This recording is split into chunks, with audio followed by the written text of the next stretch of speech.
Hello, folks, and welcome to another spooky story. Today we have the third and final part of The Judge's House by Bram Stoker.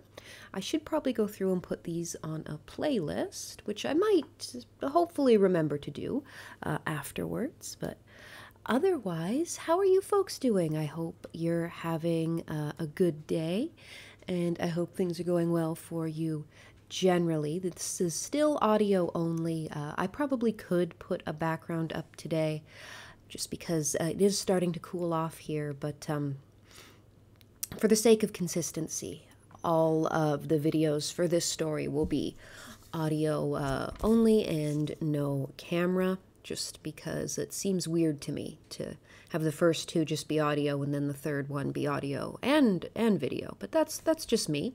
But I'm the one running the show, so what I say goes. So, before I begin, just the usual warnings that these are Victorian and Edwardian stories, and as such may contain views that modern people find distasteful. So be prepared for that, and if it doesn't sound like something that is right for you, feel free to not consume the content. And the same, I'll give the same instructions for the fact that spooky stories tend to be born of things that are unpleasant, murders and suicides and just generally upsetting circumstances. So again, if that doesn't sound like quite the right thing for you, feel free to not consume the content. Otherwise, grab your cup of tea. I've got some really nice green tea with me here today that you'll probably hear me drink throughout the episode. You might be able to hear the rustling of the pages of the book as well. I do apologize. But when we last left off, we had the doctor sort of performing an unofficial experiment on our student, Malcolm Malcolmson. And I know this is probably way before codes of ethics around medicinal practices were brought in any serious way. But I still thought that seemed like a little sketchy. Like, I would feel bad about doing something like that to a patient, but hey, I am not the good doctor, so who cares about my opinion? So we're gonna jump right back in with The Judge's House. When Malcolmson arrived home, he found that it was a little after his usual time, and Mrs. Dempster had gone away. The rules of the greenhouse charity were not to be neglected. He was glad to see that the place was bright and tidy, with a cheerful fire and a well-trimmed lamp. So he's talking about the lamp wick. The evening was colder than might have been expected in April, and a heavy wind was blowing with such rapidly increasing strength that there was every promise of a storm during the night. Sounds great, actually. Love that atmosphere. For a few minutes after his entrance, the noise of the rats ceased. But so soon as they became accustomed to his presence, they began again. He was glad to hear them, for he felt once more the feeling of companionship in their noise, and his mind ran back to the strange fact that they only ceased to manifest themselves when that other, the great rat with the baleful eyes, came upon the scene. The reading lamp only was lit, and its green shade kept the ceiling and the upper part of the room in darkness, so that the cheerful light from the hearth, spreading over the floor and shining on the white cloth laid over the end of the table, was warm and cheery. Malcolmson sat down to his dinner with a good appetite and a buoyant spirit. After his dinner and a cigarette, he sat steadily down to work, determined not to let anything disturb him, for he remembered his promise to the doctor and made up his mind to make the best of the time at his... Oh, I'm sorry, I might have completely messed that up. Again, I apologize for the misspeakings I do.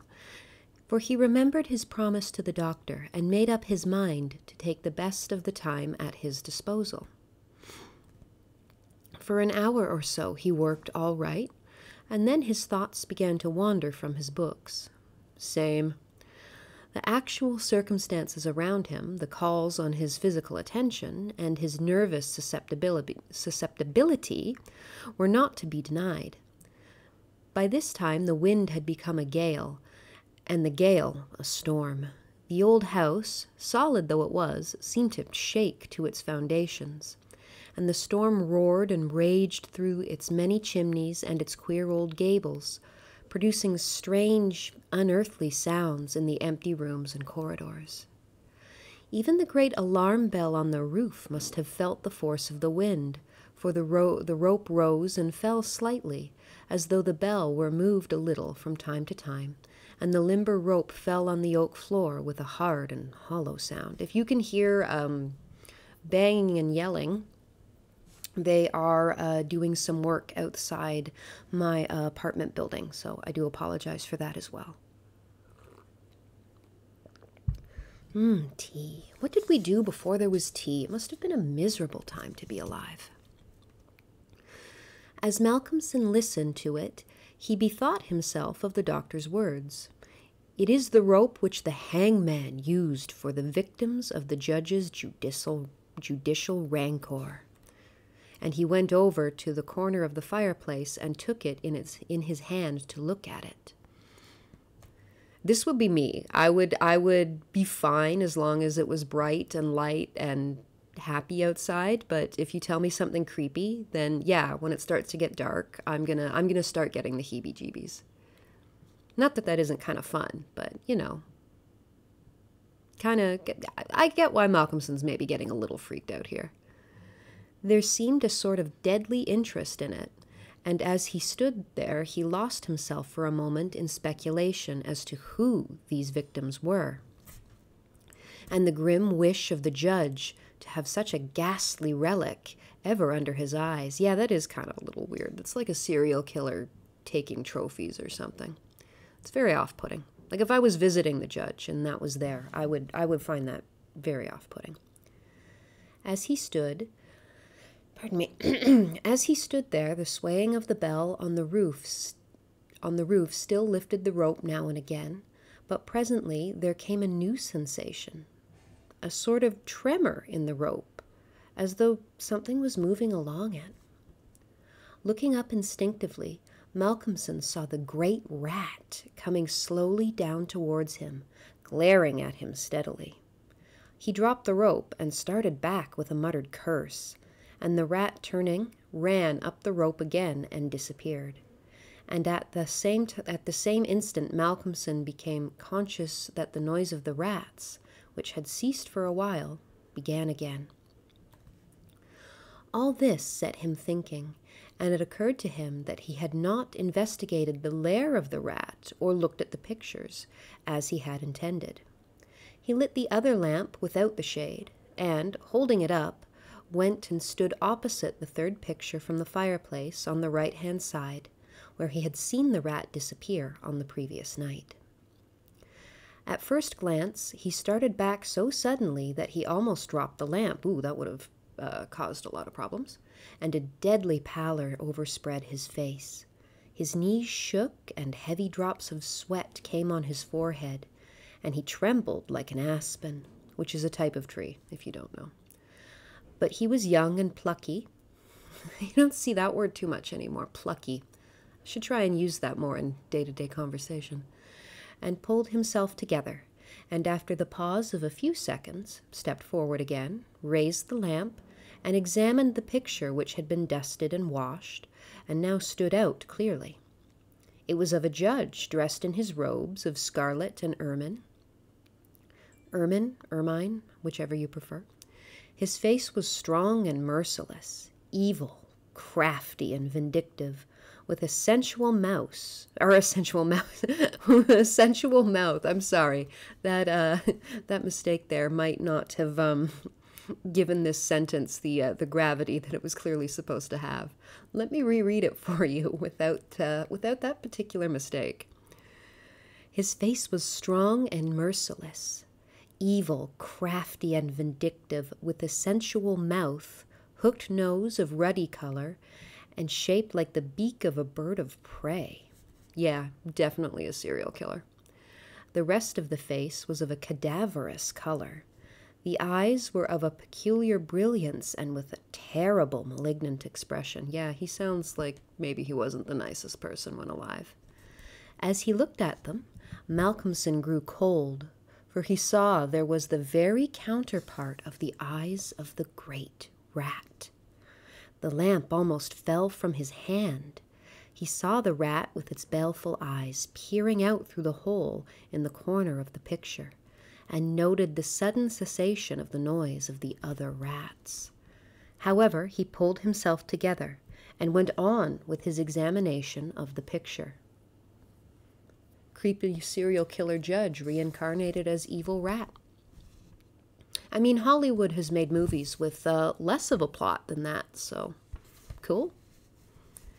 The judge was seated in a great high-backed carved oak chair on the right-hand side of a great stone fireplace, where, in the corner, a rope hung down from the ceiling, its end lying coiled on the floor. That's kind of messed up. With a feeling of something like horror. Something like horror? Oh, no, dude, it is full horror. Full horror at this point.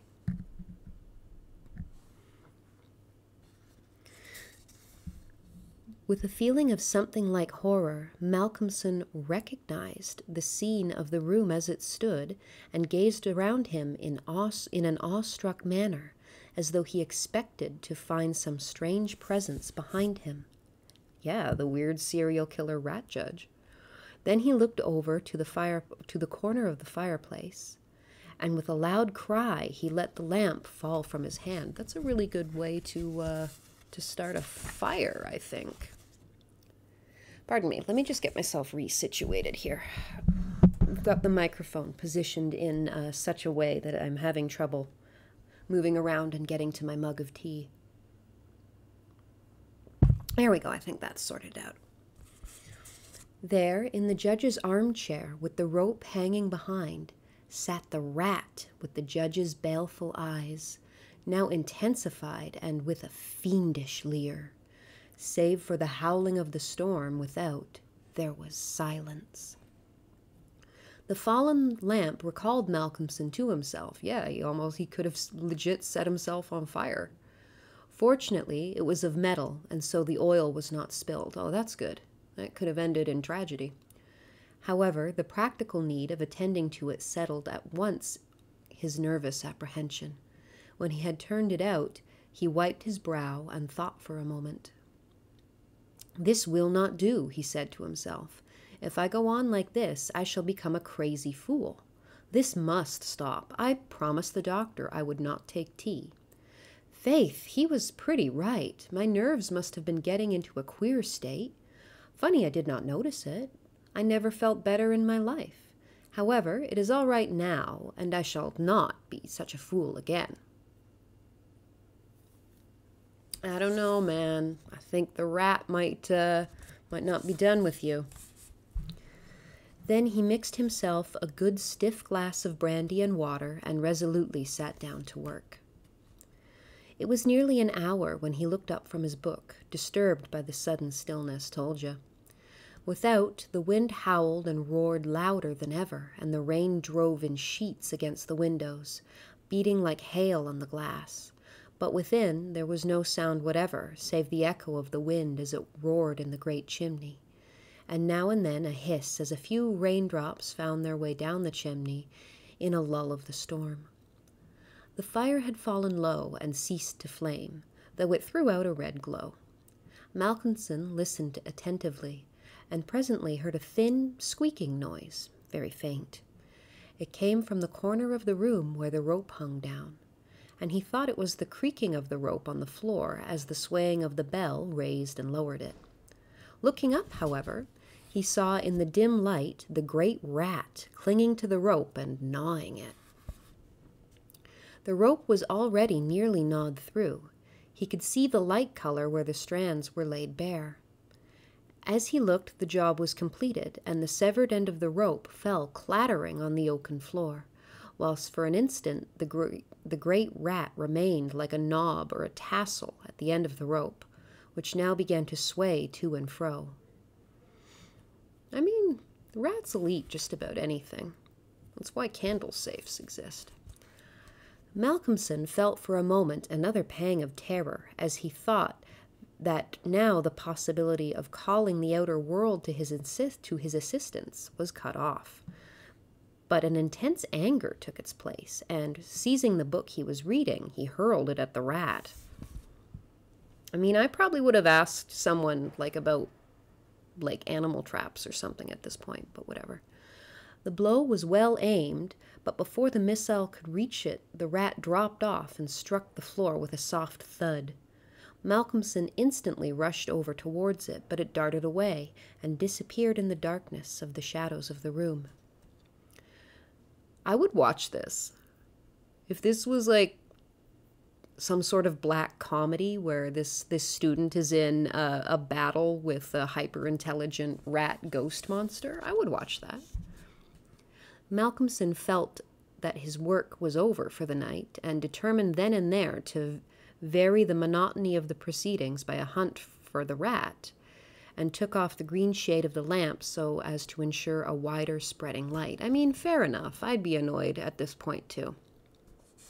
Because you would never know, the rat's gnawing off the rope, he's roaming, I don't want him in my stuff. I wouldn't want this rat, going through my things and taking my stuff. As he did so, the gloom of the upper room of the ceiling, pardon me, that is not what that says. As he did so, the gloom of the upper part of the room was revealed, and in the new flood of light, great by comparison with the previous darkness, the pictures on the walls stood out boldly. From where he stood, Malcolmson saw right opposite to him the third picture on the wall from the right of the fireplace. He rubbed his eyes in surprise, and then a great fear began to come upon him. In the center of the picture, there was a great irregular patch of brown canvas, as fresh as when it was stretched on the frame. The background was as before, with the chair and the chimney corner and rope, but the figure of the judge had disappeared.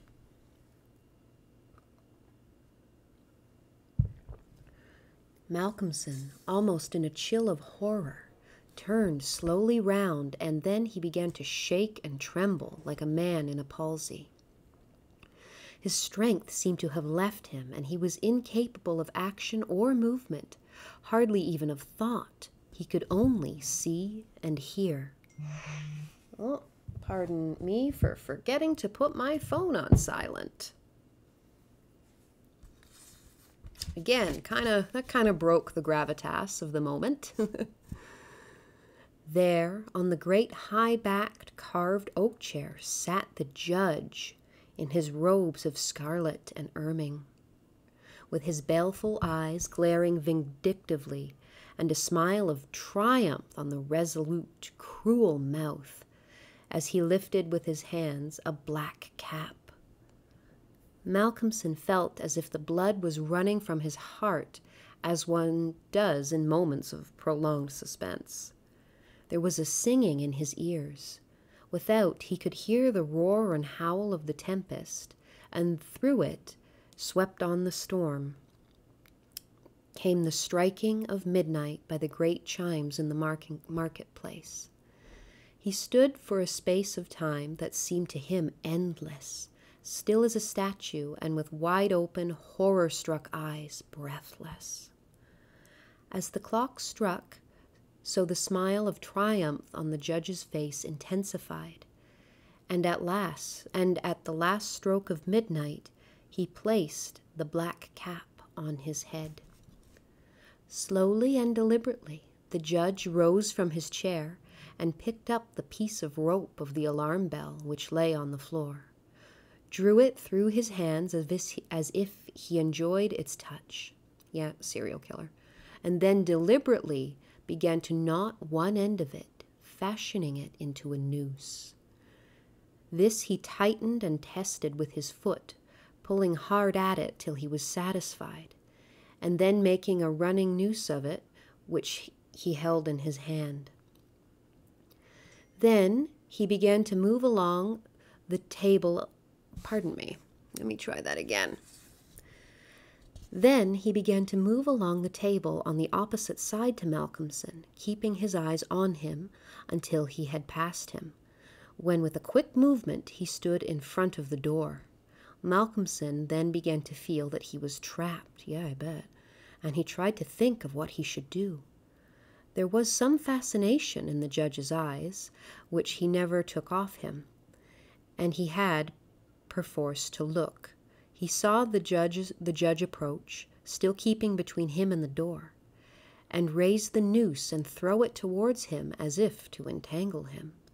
With a great effort, he made a quick movement to one side, and saw the rope fall beside him and heard it strike the oaken floor. Again the judge raised the noose and tried to ensnare him, ever keeping his eyes fixed on him, and each time by a mighty effort the student just managed to evade it.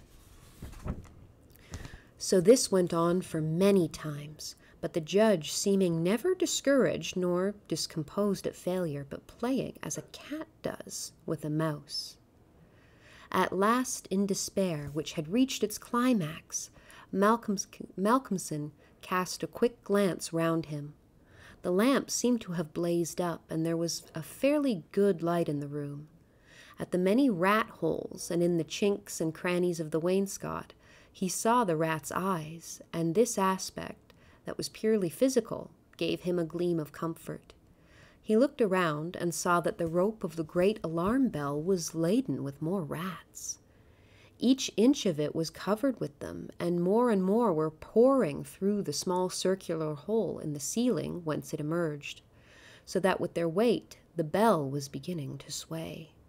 Hark! It had swayed till the clapper had touched the bell. The sound was but a tiny one, but the bell was only beginning to sway, and it would increase. At the sound, the judge, who had been keeping his eyes fixed on Malcolmson, looked up, and a scowl of diabolical anger overspread his face. His eyes fairly glowed like hot coals, and he stamped his foot with a sound that seemed to shake the house. A dreadful peal of thunder broke overhead as he raised the rope again, whilst the rats kept running up and down the rope as though working against time.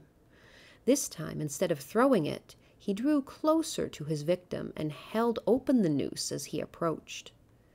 As he came closer, there seemed something paralyzing in his very presence, and Malcolmson stood rigid as a corpse.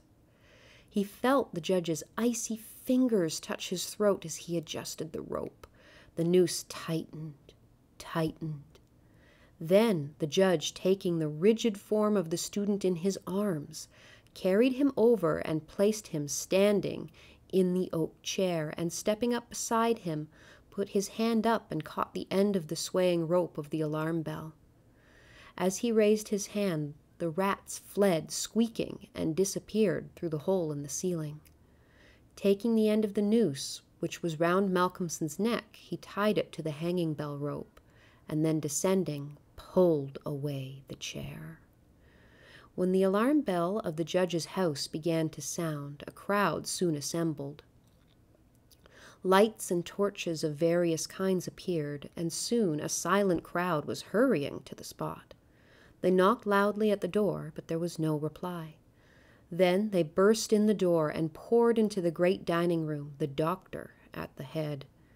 There, at the end of the rope of the great alarm bell, hung the body of the student, and on the face of the judge in the picture was a malignant smile. And that is the end of The Judge's House by Bram Stoker. I hope you enjoyed it. I'm just going to have some tea real quick. That's better. I really like this one. It's a really good example of sort of that type of classic ghost story. And I really like how the rats that you sort of think are going to be like these gross vermin kind of characters, just kind of there for atmosphere and effect. At least in the way I interpret this, is that they were trying to save Malcolmson. They were trying to ring the bell and bring the townsfolk so that the judge wouldn't be able to actually hurt him. So, I am, other than like the rat that was clearly the judge, I am team rat in this case. So, thank you for joining me. I hope you liked this story as much as I have liked reading it for you.